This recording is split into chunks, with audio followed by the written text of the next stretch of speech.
Okay, this video I'm just going to take a look at 0 hours contracts in the Irish workplace. My name is Terry Gorry. I'm a solicitor in Enfield, County Meath.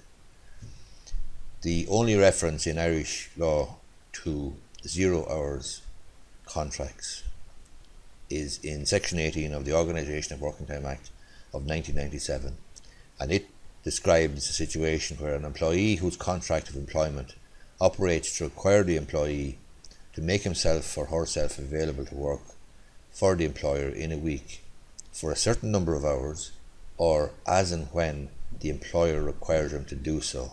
That is the definition of a 0 hours contract in Irish law. So, Section 18 of the Organisation of Working Time Act 1997. The key thing is the employee is required to be available to work. In other words, cannot turn down the hours if they're offered. If that's the situation, then the employee is entitled to compensation.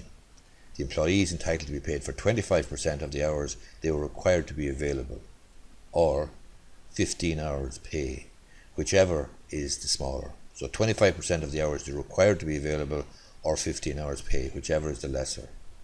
An employee who does come under the protection of Section 18 of the Organisation of Working Time Act 1997 is entitled to the full range of employment law protections in Ireland and is an employee. So he's entitled, or she's entitled, to holiday pay, statutory leave and all of the other statutory entitlements. On the other hand, you have a situation called an if and when contract. There is no mutuality of obligation between employer and employee in this sort of a contract. That means that the employer does not have to offer hours, and the employee, if he's offered hours, does not have to show up. So there's no mutuality of obligation. If that's the case, then the employee is not protected by Section 18 of the Organisation of Working Time Act 1997, because he or she is unlikely to be deemed an employee. Courts have held that where there's no mutuality of obligation, no contract of service can exist. My name is Terry Gorry. I'm a solicitor in Enfield. I hope you found this useful.